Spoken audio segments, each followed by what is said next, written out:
Other than chairman and CEO of WWE, I've been called many things. Most of them complimentary. But the most complimentary thing I could ever be called is a fan. Vince McMahon is a WWE fan.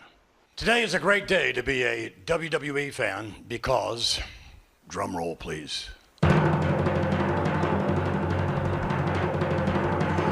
We are announcing the launch of the WWE Network.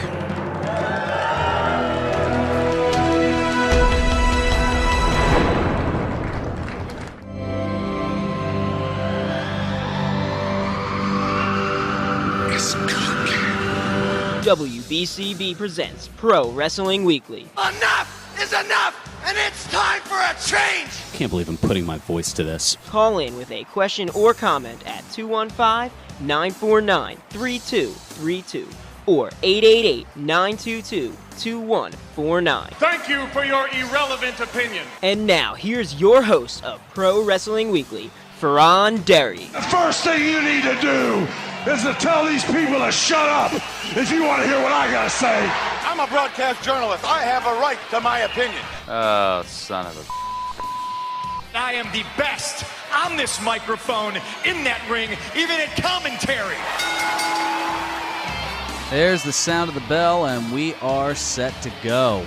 Welcome to Pro Wrestling Weekly here on 1490 WBCB and online at WBCB1490.com. I'm your host, Fearon Derry, with a little bit of unfortunate news. We had a fantastic show today, and unfortunately, unless you heard it live, you won't get to hear it. The computer here at our station that was recording today's show decided right in the middle of the show that it wanted to do a Windows update.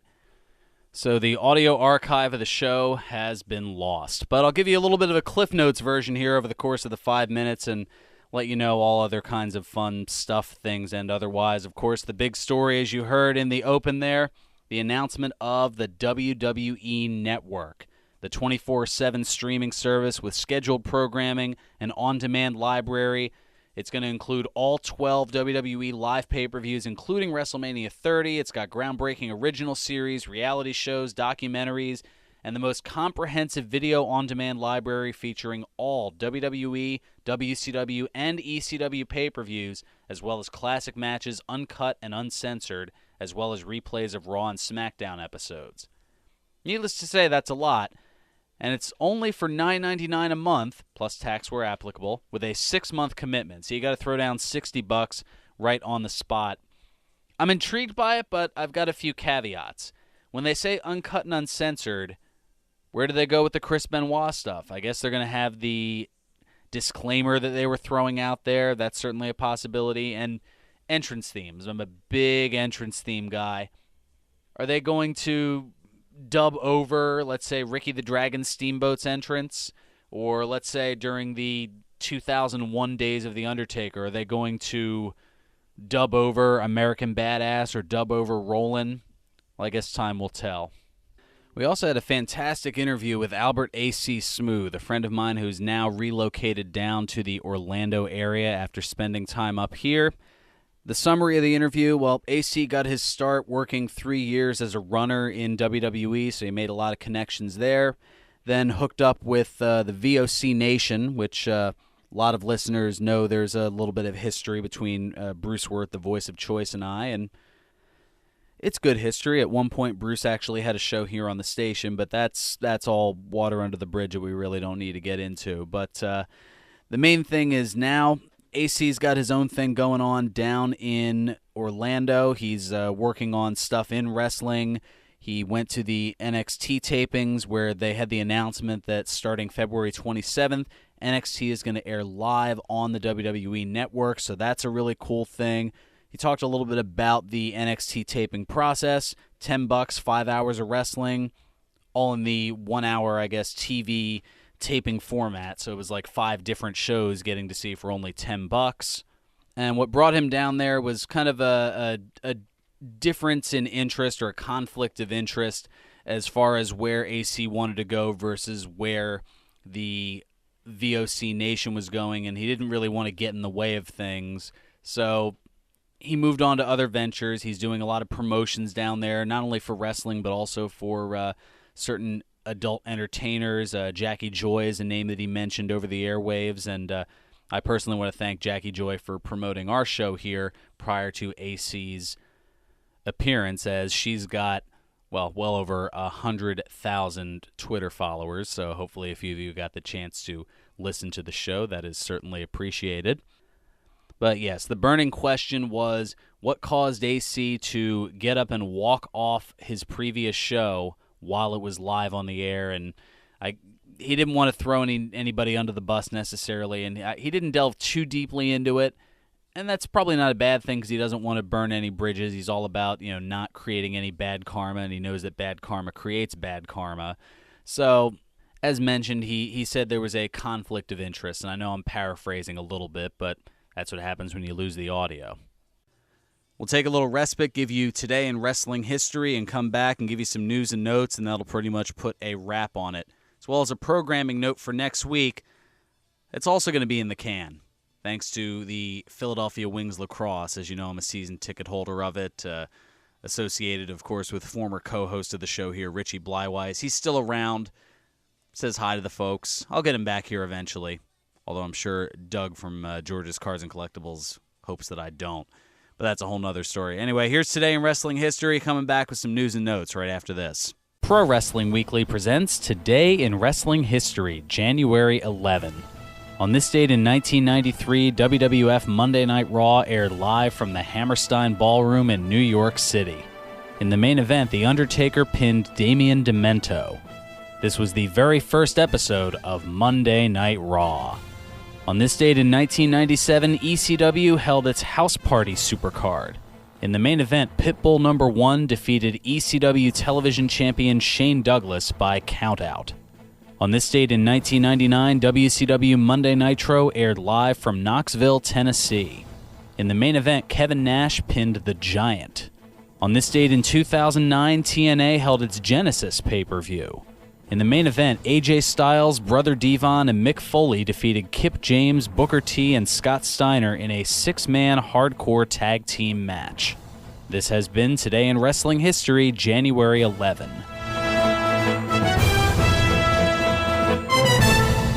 This is the longest-running pro wrestling radio talk show in the history of terrestrial radio. This is Pro Wrestling Weekly here on 1490 WBCB and online at WBCB1490.com.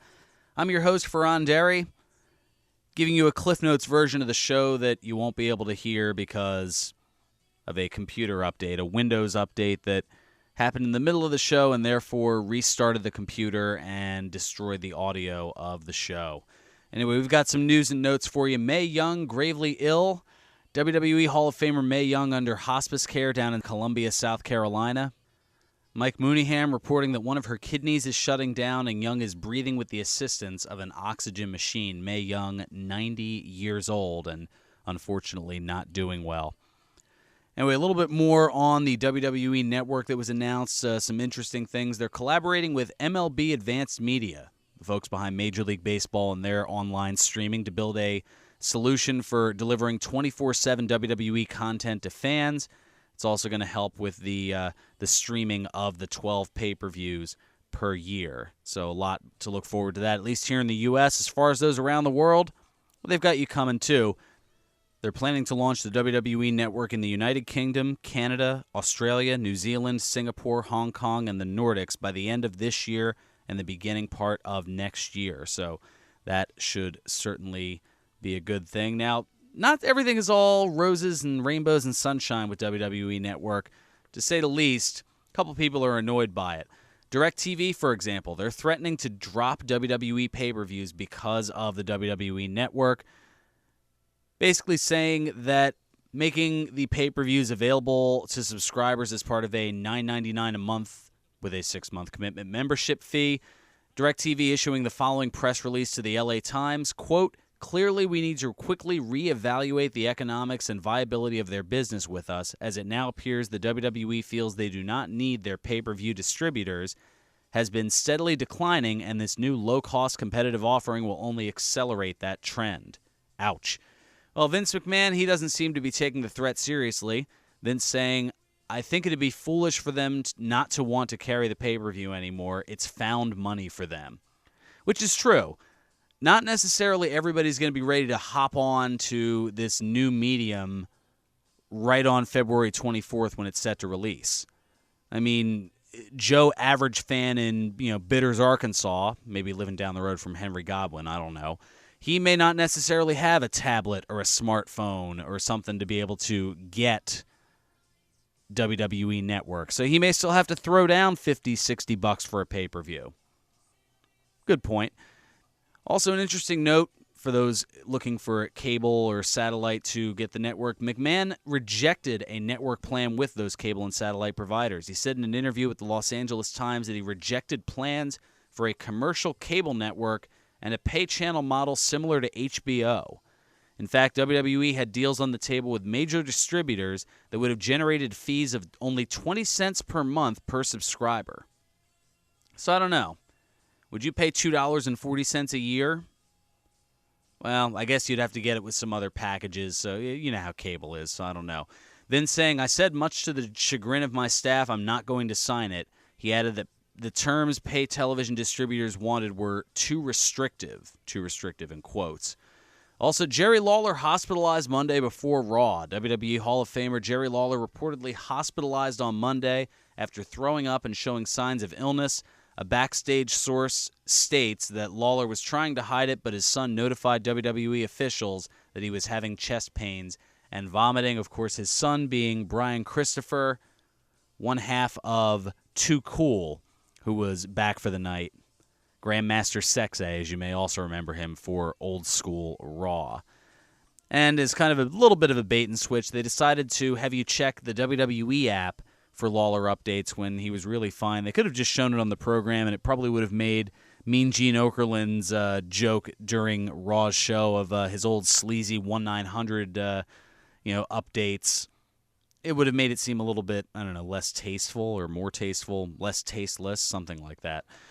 Well, we've got a concussion in the house, courtesy of Dolph Ziggler. Yeah, he's got another one. WWE wrestler Dolph Ziggler suffering a concussion during a match against Ryback that was taped for WWE Superstars this past Monday.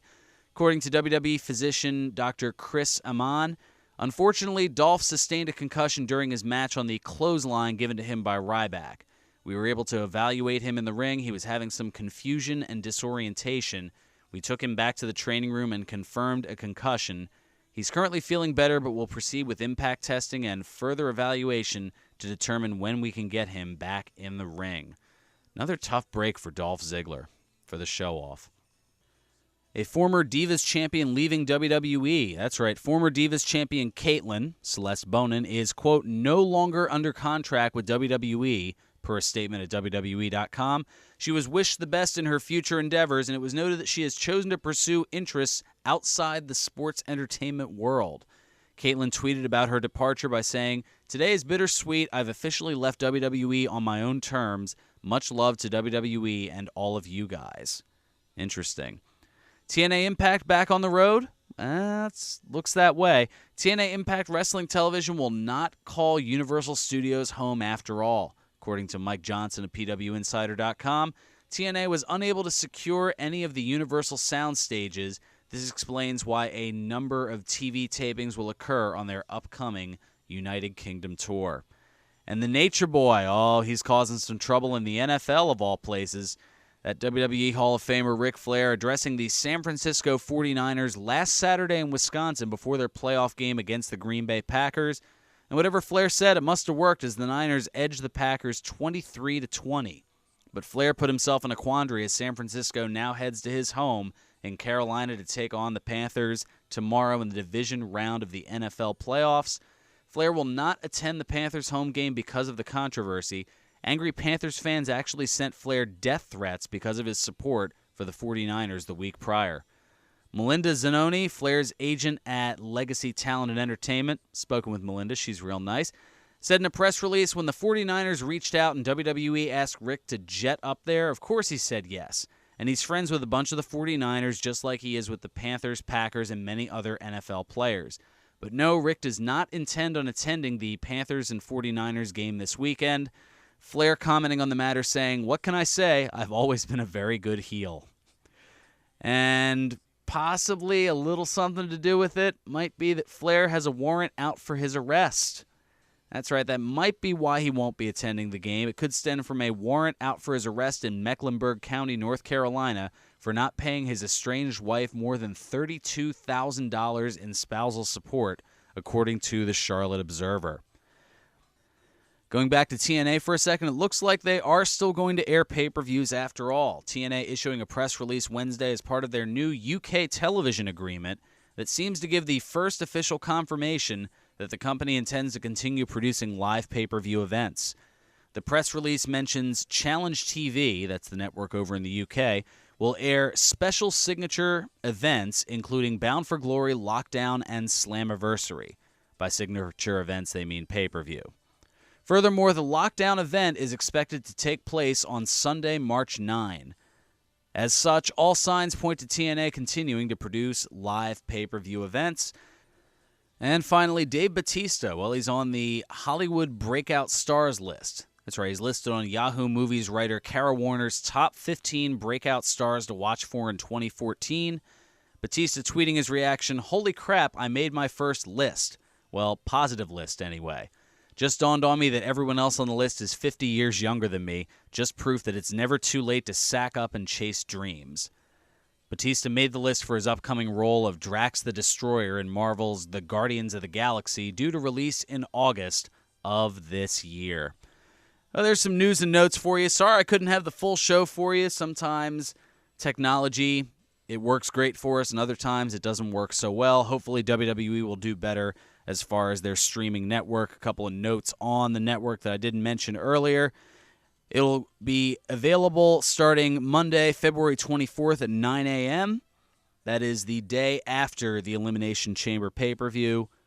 Wonder if that means they can get the archive of the Elimination pay-per-view or Elimination Chamber pay-per-view that morning and not necessarily have to pay for it Sunday night. I don't know. That might be one of those loopholes that WWE is working on. It's going to be on a bunch of different devices, including Amazon's Kindle Fire series, Android devices such as Samsung Galaxy, iOS devices such as iPad and iPhone, Roku streaming devices, PlayStation 3, PlayStation 4, Xbox 360. And then for those of you who have devices like Xbox One, certain smart TVs, availability for WWE Network will follow this coming summer. That's going to do it for me. I'll be back next Saturday via satellite. That would be January 18th. And then, of course, on the 25th, that's right, a big Royal Rumble preview. Have my predictions starting to go wrong, my first of the year. Lucas the intern, he'll be with me. We'll also be talking WWE 2K14 at some point, the video game. I know Lucas has been looking forward to giving an extensive review of that. A bunch more to do. Thanks for tuning in. Next week, I'll also be talking about my experience that I'll be going to tonight at Larry Sharp's Monster Factory. I went there back in November, had a great time, looking forward to the follow-up tonight. Wasn't able to go last month. They usually do a show a month, but last month, well, Mother Nature, she decided not to cooperate. There was a lot of ice coming down. There was just no way I was going to be able to make that trip to Paulsboro, New Jersey, but definitely looking forward to a great time. I'll tell you all about it next week, noon to 1.